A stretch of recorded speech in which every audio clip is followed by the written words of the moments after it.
So question number one, are you the greatest of all time?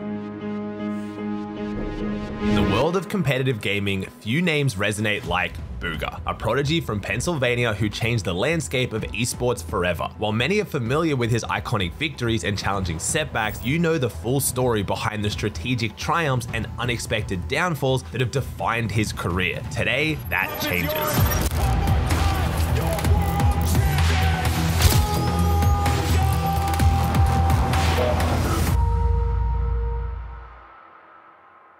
Before becoming a household name, he was a high school kid with a passion for gaming. Balancing school and basketball, he was already excelling in various games from a young age. Before Fortnite, I was going to school, public school. I was playing basketball every day. I was still gaming.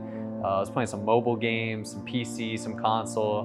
But I was just, your regular school kid, just gaming, doing some other things on the side. But everything changed with Fortnite. Even from the start, Bugha and everyone in his circle quickly realized that his skill level was that of someone gifted and special. I realized I was really good, probably early, chapter 1. I was a lot better than all my school friends, everyone, that I knew in person.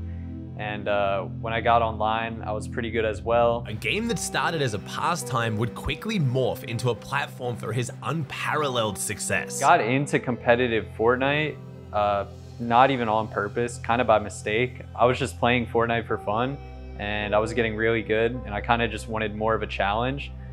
So I started playing in these scrim discords and these servers, and I eventually found myself just falling into the competitive scene. As Bugha honed his skills, the competitive scene began to take shape. Determined to excel, he devoted countless nights to perfecting his gameplay, quickly rising through the ranks. My typical day when grinding the game was usually going to school, coming back around 2 o'clock, either taking a nap or just hopping straight on and just playing from there on until 1, 2 a.m. And then I just repeat and do the same thing every single day. It was soon that he would realize how impactful Fortnite could be on his life. In 2018, while watching the competition at PAX West, he made a tweet that would ironically foreshadow the immense success that was to come his way. His opportunity to change his life would soon be at the cusp of his fingertips. Fortnite announced a $50 million LAN, the inaugural Fortnite World Cup, to be held in the summer of 2019. I remember when they announced the World Cup, there was a big Discord at the time and all of the pros were in the Discord. I think people were just talking about it. They were just speculating things. Everyone was just chatting. But as soon as they announced that, I was insanely motivated. I just wanted to grind, more than I already was, but I wanted to make sure that I was qualified to that event. His dedication soon paid off, marking the first pivotal moment in his career. Bugha became the first player to secure a spot in the World Cup, setting the stage for what would become an iconic journey. The newfound fame brings unexpected changes, weaving its way into the fabric of his daily life, from the hallways of his high school to the unsuspecting environment of his classrooms. The one thing that did change is when I went to school, I would have a lot of my friends try to hype me up in class and kind of just, how friends do. They would mess with you and just mention things. So sometimes in my classes, my friends would even get the teacher to put on the projector some of my highlight videos, which was, so dumb. I was so, embarrassed at the time. There's people in the class, you don't want to see this. You don't want people to know sometimes. But I was a little embarrassed, but at the same time, I didn't really care. I thought it was kind of cool, getting all the hype around you in class and school. Bugha soon faced a challenge when he did not qualify for the duos competition at the World Cup, a setback that tested his resolve and determination. Yeah, so when I didn't double qualify for duos, I was definitely disappointed. I knew always solos was my strong suit.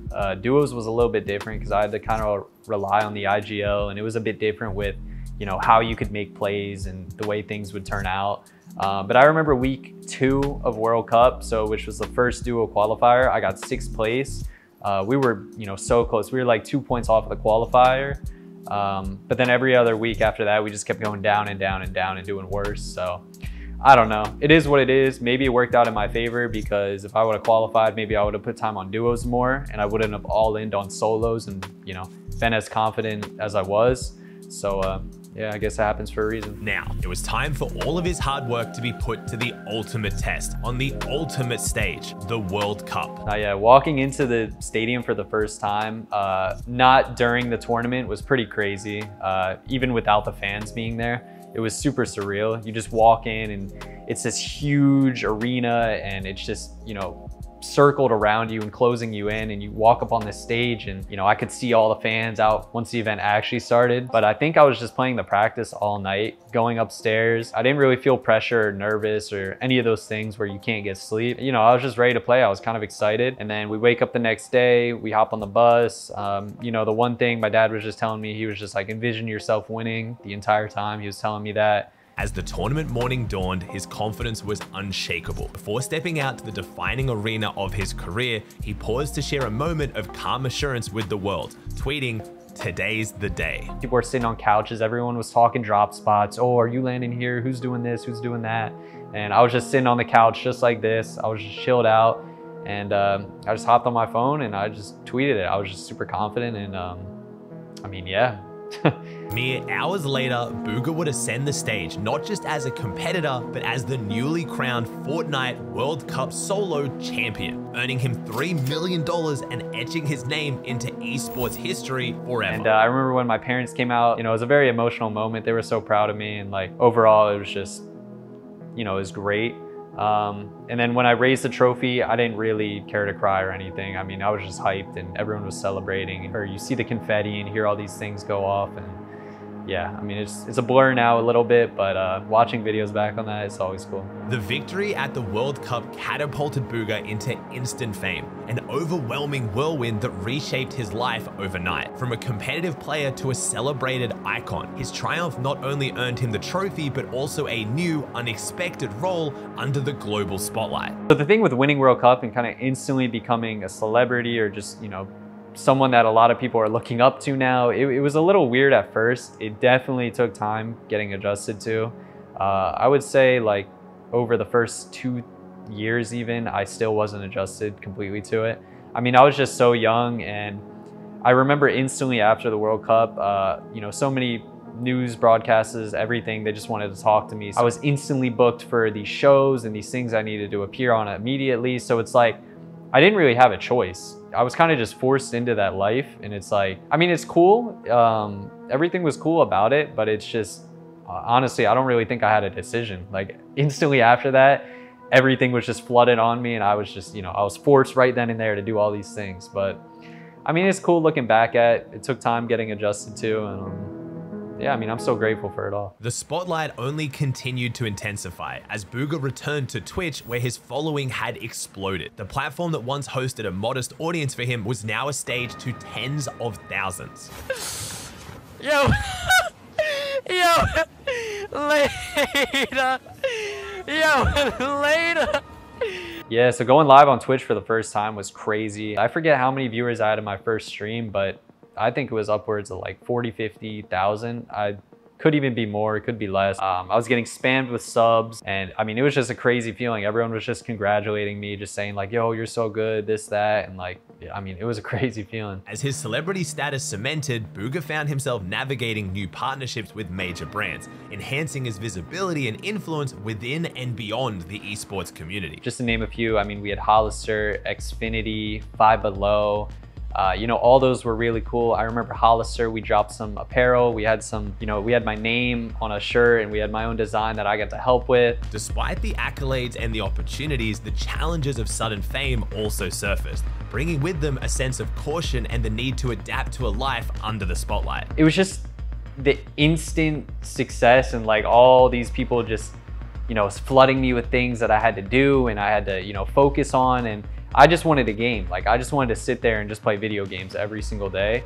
But a lot of my time was being taken away from that, and I had to kind of, you know, focus on the whole content side of things more so than my competitive career, because I've always been a super competitive person and I didn't like taking time away from that. As Bugha adapted to his sudden fame, he learned to navigate his relationships carefully. Being thrust into the spotlight meant he had to discern who his true friends were and who might be there just for his newfound celebrity. I was very cautious of who I was considering my friends to be and who I was talking to on a day-to-day basis, and kind of, you know, seeing what they were doing, just trying to understand. Because there were some people obviously that I was talking to that were, you know, just trying to kind of use me and, you know, for stream content, clout, whatever you can call it. You know, I was just so much more cautious of who I was talking to, and just who was in my circle. With the announcement of the first Fortnite Championship Series, the FNCS, right after the World Cup, the Fortnite competitive scene was set for a major shift. This marked the beginning of what would become a staple in the community,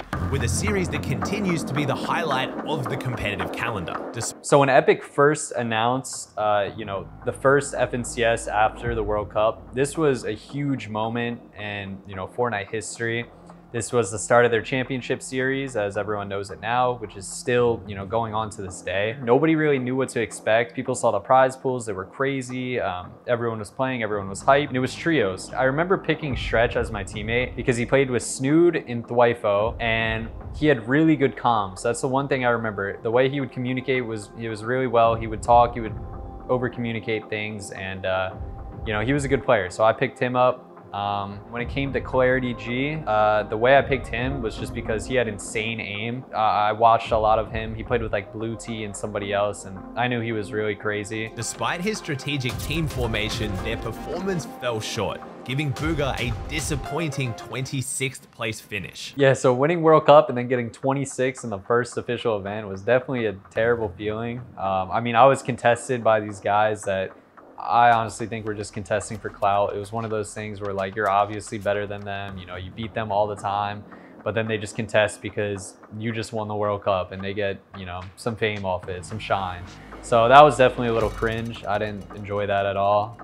After winning the World Cup as well, I had so many people just try to do things like that, land on me, just clout farm. It definitely wasn't a good feeling. I knew though that I needed to continue to get better at team game modes and kind of understand them more, because really good team players like Zayt and Saf were still doing well.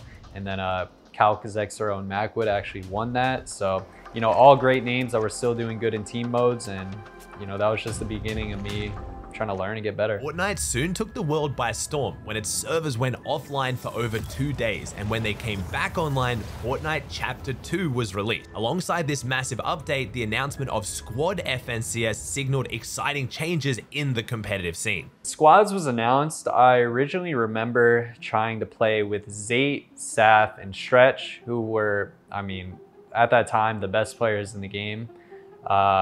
And I remember that not working out because I had such like a IGL ego after World Cup, just because I thought I knew everything. I was so good, and I was trying to transfer that into the team game modes. And when I got on the team, I was kind of overcalling Zayt, and I would sometimes, question a lot of his calls as well. And the team just didn't think that would work. We were just like, nah, that's not gonna work. And I think they dropped me.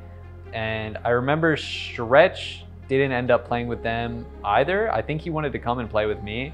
And it was I was kind of trying to balance it out and tell Stretch to play with me, convince him, but he wanted to play with them. So it was weird, but eventually after a bunch of trial and errors, I ended up assembling my squad, which was my OG trio, Stretch, Clarity, and myself. I think we landed Retail Row, and we just had a terrible performance. That squad was crazy. I remember, we did good in the heats. I think we won the heat, and we did good in some other things as well. But I remember Thwifo getting really mad at me because I would kind of have like a hot head. I would get really mad at the time when we did bad. I was just, I would tilt, I would rage, I would just like throw games almost because I was just so mad at our performance. And he would tell me, he was like, bro, you just need to chill out. Like you need to calm down, just reset. And yeah, but we dudded, and I remember I wanted to stream those events as well, which definitely didn't help. This period of reflection and recalibration eventually led Bugha to form one of the most iconic trios in Fortnite history, with Bizzle and Clicks, a partnership that promised great potential but was met with its own set of challenges and controversies. Bizzle and Clicks were playing with Commandment, and Commandment ended up not playing with them and going with Scented and Edgy, who became one of the best trios of that time period. So they needed someone to replace. So I hopped in that trio, Bizzle, Bugha, Clicks, and we played, and it was an interesting dynamic. It was for the first time since World Cup and me telling myself I'm gonna be an IGL from this point forward. I let somebody else IGL me. So Bizzle IGL'd me. He definitely wasn't the best fighter in the game. A lot of people knew that. He knew that himself. So his role was, pretty good. And Clicks was a solid fighter. He was, at that time, very primed. He was crazy at fighting and, you know, really good in those aspects and getting refreshes. So it was good because I was able to work alongside him, Clicks, and I could micromanage him a little bit, which I felt like I was really good at. But yeah, Bizzle was the IGL. We had some good plays, some interesting times. You know, everything was good until we were contested in the heats and we didn't end up qualifying. So that was pretty terrible. Clicks sold, Bizzle sold, I would say. I mean, honestly, I think I played pretty good in that. Clicks would land ice cream dock every single time when we told him he couldn't do that. And Bizzle was just falling over in the fights. So it is what it is. We didn't qualify for that heats, and that's, to this day, the only grand finals that I've never qualified for. So yeah, that definitely hurts, and I feel like we still should have. I feel like I was taken away of that, but whatever. The season not only tested their skills, but also the resilience of their team dynamic, particularly as Bizzle faced some undue criticism from the community, leading to his eventual retirement. Looking back at it, you know, you have Bizzle playing with two of the most popular names in Fortnite history, and they're both streaming as well, and he didn't like streaming. It's just one of those things where fan bases need a thing to pick at and pull from, so they're obviously going to attack the one player that's not as mechanically as good as the other two. I mean, I don't think he deserved as much hate as he did. We got 5th in the first grands we played together, but the one afterwards we didn't qual for. I mean, I don't know. Some people can say it was deserved. Some say it wasn't. I mean, honestly, I think people just looked at him as the punching bag of the trio. Whenever things just didn't go well, everyone just pushed the blame to him, and he had to kind of eat that up and, you know, sit with that. I guess also because he was older too. We were both young kids. We were, you know, making memes out of it, just joking around. Like, I get it, you know, it's hard when you get people doing that. Going into the next phase in his competitive career, Bugha was about to cross paths with a teammate with whom he would forge a formidable duo, unknowingly setting the stage to make Fortnite history together. Yeah, I kind of just met Mero just the same way as I met a lot of other players. He was in my DMs, he was DMing me to play, and I recognized him. And then when it came down to the time where I needed a trio, I recognized that Mero was really good. He recognized I was really good. But I still think Mero at that time was better than me. He had performed in FNCSs beforehand with Day in Reverse, and they split up after like a 14th or something. And, you know, I just remember this was down to the point where everyone needed a teammate last second. This was trios. This was, I was playing with Skittles and like Nut before that. And then I was playing with Nosh too. And I was just like, things aren't working. It's not going well. So then Stretch came together and he was like, yo guys, let's make a trio. It's gonna be me, Mero, and Bugha. And we were like, okay, sure, let's play. Everyone here is good. We're really good. We played a multi-region trio cash cup that day. We played EU, we played NA, and we played West, and we ended up getting top 10 in all of those cash cups, EU being, you know, the hardest during that time to place on for other regions. After securing top 10 finishes in a cash cup across 3 regions, Bugha and Mero were blindsided at what would happen next. So we did really good, and we thought our trio was solidified. We were confident going into, you know, the tournaments upcoming. And, you know, Stretch ended up dropping us. He ended up dropping us for Scented and Commandment, I believe. So that was an interesting trio. They ended up switching it up. They wanted to go Lazy Lakes. So now it's last minute. Mero and I are stuck together or separate. We were trying to find different teams, see who would pick us up, do what. I was considering going and playing with some team that landed at Slurpee. They weren't even good. It was just some random players. And at that moment, I was like, man, this is bad. It's all coming down. Everything's collapsing. The situation was becoming critical. Both Bugha and Mero realized they needed to band together to find a third teammate fast, or they risked jeopardizing their chances to compete in the upcoming FNCS. Collapsing. I don't have a teammate. It's last second. So Mero and I, we were both in the same situation. We ended up partnering up together, playing, and we were just like, all right, bro, we need to find a third. Let's just look around. Let's see who's good at solos. Let's see who's a good fighter. So we watched some YouTube videos, some solo cash cups, and Muzz at that time, he came from Australia to NA East and he wanted to compete. So he was on the region. He was doing really good in solos. He was super passionate because he was trying to prove himself. And we ended up taking, I guess some people could consider it being a risk, and we ended up picking him up. Their risk ended up being well worth the reward. So we played in that grand finals, and to our surprise, we actually ended up winning. And this was crazy. This was my first grand finals win in my career. Still remember to this day. You know, Mero and I and Muzz were just running around, just playing the game. You know, we played no scrims beforehand. We had no practice together as a team. We played the tournament to qualify, and heats, and then the grand finals, and that's all we played together. And we ended up winning. So it's definitely a moment to, you know, look back at, and yeah, I mean, overall it was wild. Despite their success with Muzz, Bugha began hearing a small but persistent voice, nudging him to doubt and reconsider everything about their team lineup. Yeah, okay, so Dukes had won in FNCS beforehand. You know, he's a great player, but he's a tier 1 hater, right? So he was in my DMs every single day after I had won with Muzz and Mero, and he was telling me, yo, drop Muzz, drop Muzz. He even sent me my Grands video, and you know, I'm exposing him here, but he sent me timestamps throughout the entire video of where he think Muzz put in no contribution or helped. And he was saying, he was just mentioning all the poor points in his Grands and the performance and just everything that he did. So he sent me all of this. He planted the seed in my head. Every day he was spamming me. I was talking to Mero. I was like, bro, Mero, we just did so good. Well, like, but Dukes is DMing me. He's really good too. Like, do you think we should do this? And we started thinking about it. The seed was planted in our head. You know, Mero and I were closer friends together at the point than we were with Muzz too, because we picked up Muzz last second and we never really talked to him, didn't really play with him. So yeah, it was just one of those things where you know, Dukes was insanely confident. He was telling me every day, 100% we're winning Grands if we play together, planted the seed. And I mean, we were just, I guess we were bored. We just wanted some drama. We wanted something to go on. So we just ended up making the move. We ended up dropping him and picking up Dukes, and this was crazy. We were hated on by the entire Oceania region. It was bad. There was so much hate flooding through. We were called snakes, everything. After enduring a 2-year drought without a win, Bugha suddenly clinched 2 major events in just 2 months. Yeah, so coming off of the 2 wins, you know, we won Grand Royale with Dukes after, I guess, the snake going through.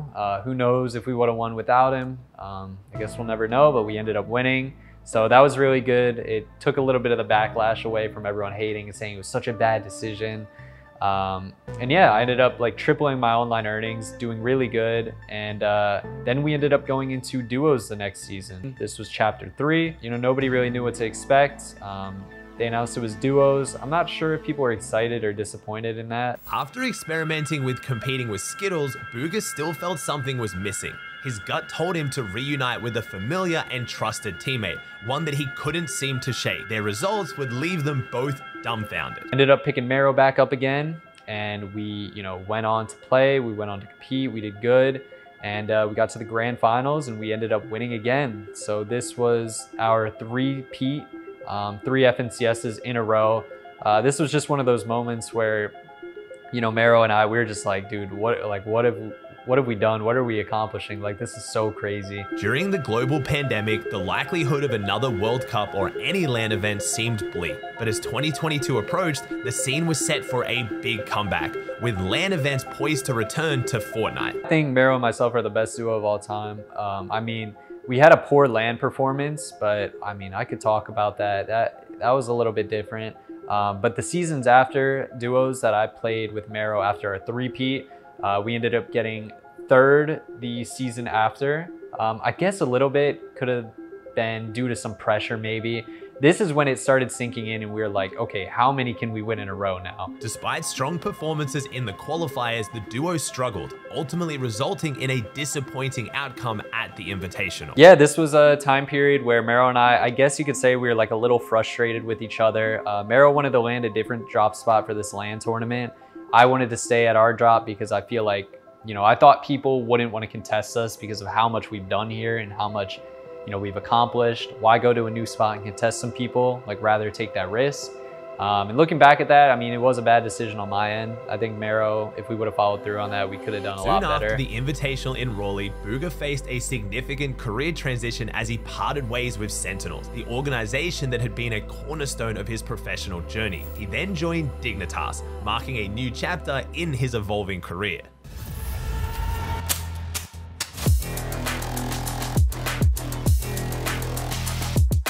Yeah, so parting ways officially with Sentinels, you know, it was a little weird at first. This has been the organization I was on before World Cup, that everybody knew me as, leading up to the point that we split ways.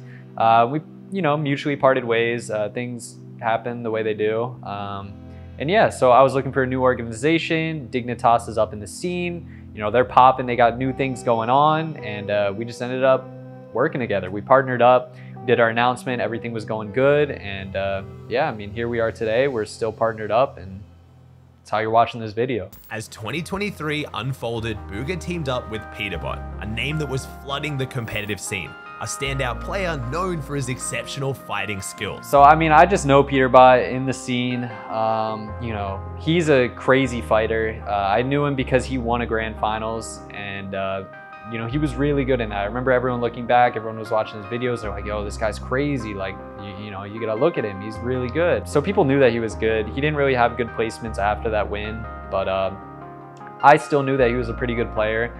He was a very good fragger. He was probably the best fighter in the world at that point that I decided to duo up with him. Regardless of securing some impressive placements together, the duo's challenges remained, particularly in grand finals, where their strategy and teamwork were put to the ultimate test. So going on to grand finals after doing so well in everything, we were like favorites to win the event. Everything was going good.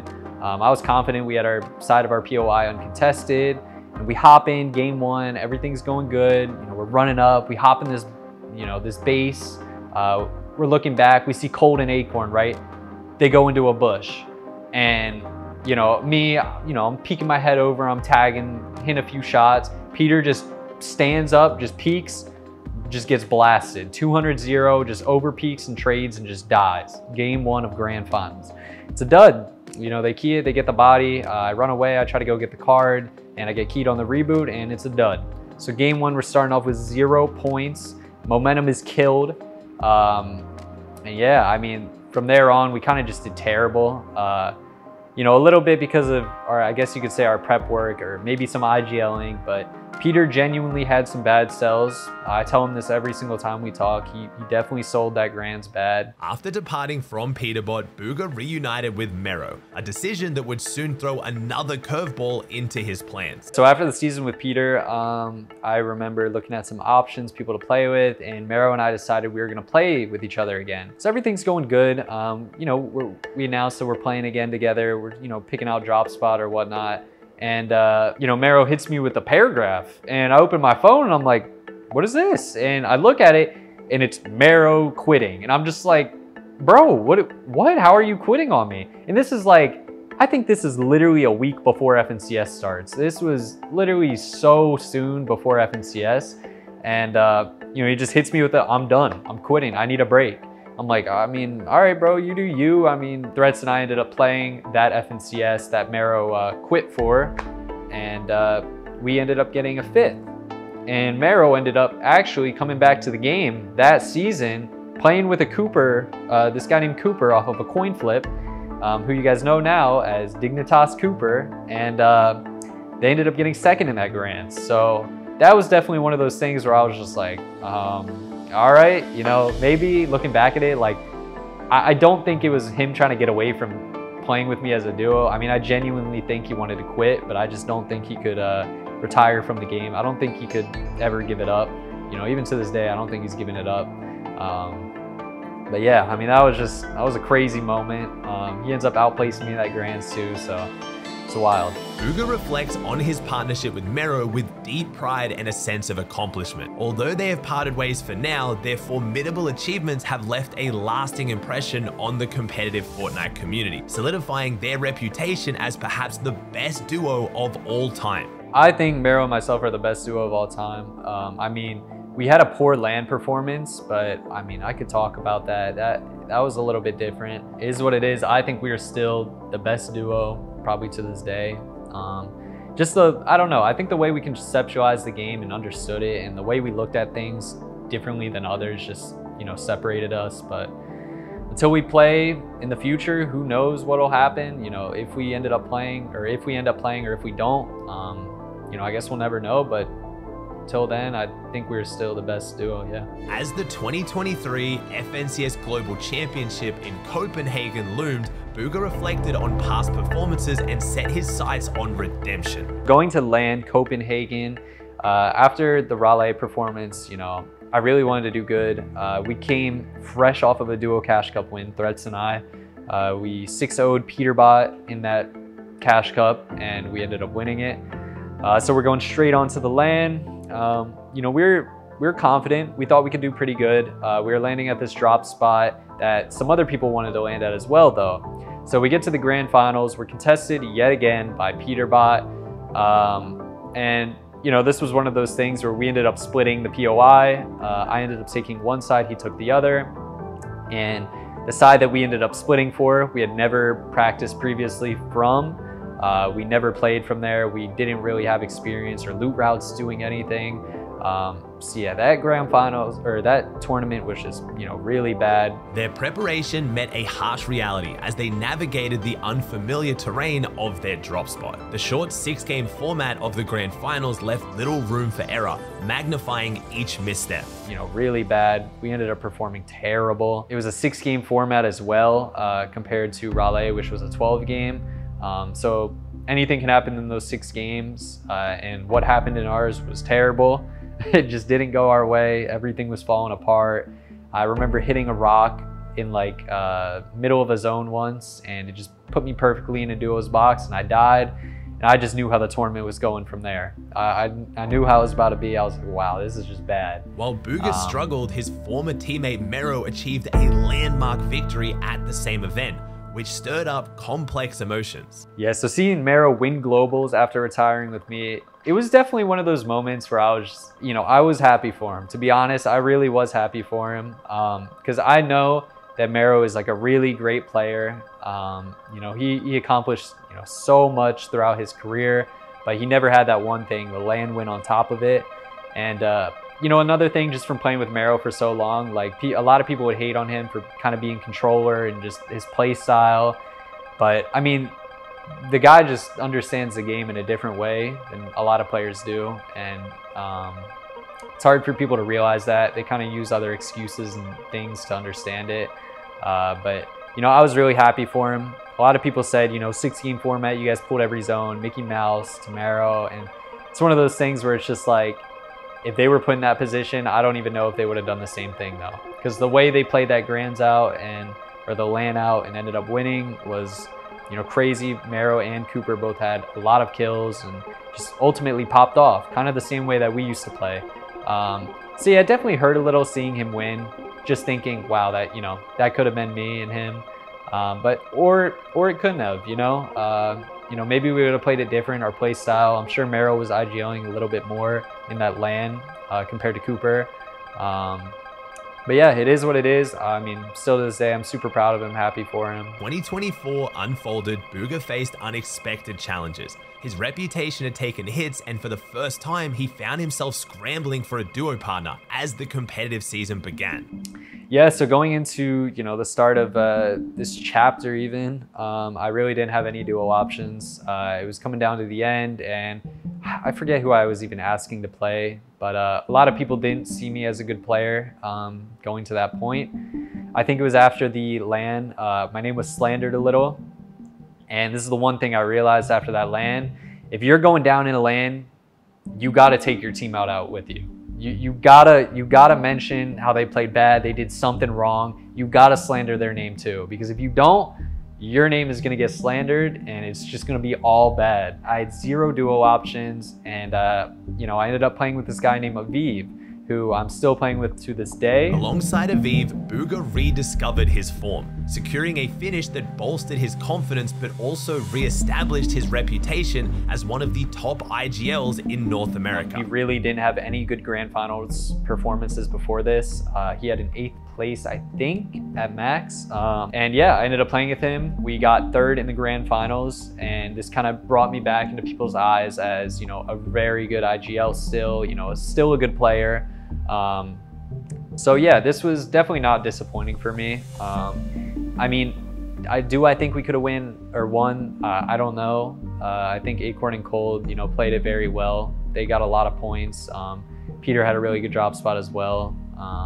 But yeah. Yet the journey was far from over. As the seasons changed, so did partners and strategies. Despite a successful season with Aviv, Bugha felt a strategic shift was necessary and teamed up with Ages in hopes of refining his gameplay even further. Yeah, so after a really successful season with Aviv, a lot of people still ask why I ended up splitting with him and going to Agers. A lot of this was just because in OG Fortnite, when they brought it back, I was supposed to play with Agers in the upcoming FNCS. We were supposed to play, and the entire OG Fortnite, we were doing pretty good. We were supposed to win this one event, and going into the last game, both of us just got DC'd randomly. So, you know, I thought Agers and I were really good. It was one of those play styles that I wanted to try to play with. It was like a commandment type of player. And I just wanted to see how I would do with someone like that. As the competitive landscape evolved, Bugha watched as former teammates Peter and Pollo would have a dominating season, to say the least, winning 3 out of 3 cash cups and taking first in the grand finals of Chapter 5 Season 2. I mean, seeing Peter and Pollo, you know, win that grands in a crazy fashion, I mean, I didn't really care, to be honest. Actually, the one thing I did care about was, you know, Peter full selling me. And then now he's just going crazy, you know, being the best player in this grands, going wild, you know, doing it all. Yeah, so I was a little salty about that. I was like, why didn't I get this Peter in my grand finals? As Bugha keeps competing in the challenging world of Fortnite, his journey shows his toughness and ability to adapt, driven by his relentless dedication and deep passion for the game. Looking ahead, he is determined to win at least one more big team event before he even thinks about slowing down in his esports career. Before leaving competitive play, I definitely want to see myself win a team-oriented LAN, whether it be duos, trios, squads, whatever it is. I definitely want to win a team LAN. I just want that feeling of being back on the stage and just, you know, lifting a trophy up with somebody else. I mean, that'd be a great moment to share. So the way I look at it, I'm 21 now, but if I were to drop Fortnite, I don't really see myself doing anything else. I mean, I could go and be a content creator. I could go do vlogs, IRL content, but it's just not something I want to do. I'm a very competitive person in players, so like, I truly think I can see myself sticking around for the upcoming years. I mean, we'll see how things go. As long as I'm placing, I'll stay in the game. I'll continue to compete. But yeah, I mean, I love the game. I love Fortnite. You know, I feel like I just can't give it up, you know? Looking back on his decorated career, Bugha reflects on what he would change if he could turn back time. If I could go back in time in my career, I think the one thing I would do differently is try to stick with teammates a little bit more. Try to also just, you know, I don't even know, like early on in my career, I feel like I was doing a lot of content creation, which hindered my ability to compete, but it also gave me the ability to have, you know, the platform I do have today. So it's a double-edged sword. You know, I wish I could have done better at the time while streaming and focus on content, but I also value, you know, the content side of it as well. So it's a little weird. I wouldn't say I'd rather do one other than the other, but... Offering guidance to his younger self, Bugha shares the lessons he's learned along the way, which serves as insightful guidance for those looking to follow in his footsteps. If I could talk to 15-year-old Kyle today and give him advice on just Fortnite in general and the things to look for, I mean, for starters, I mean, we can work it up. So I think you need to focus on connections. Connections are very important in Fortnite, especially your image as well. I do think for a lot of these upcoming players, making some good montages is, you know, a good way to get your name out there. People recognize you, people watch your videos, you know, people want to see if you're good. They don't just base it only off placements. They also want to see, you know, how you communicate and talk, how you play. Bugha's journey in competitive Fortnite is far from over. With each tournament comes an opportunity to continue writing his story, adding to his legacy marked by resilience, strategic innovation, and a relentless pursuit of greatness. Yet the question looms, is Bugha the greatest of all time? I do think I'm the greatest of all time. I mean, a lot of that comes from just, you know, having confidence within yourself. And I mean, I've just been playing the game for so long. From the beginning of the time, I've had, you know, really good placements. And I started literally chapter 1 and I'm still here to this day competing. I do think there are some players out there though that definitely compete against that. I'm obviously gonna have a little bit of bias because it's myself, and you gotta value yourself like that, or else, you know, you already failed, I think. So yeah, I do.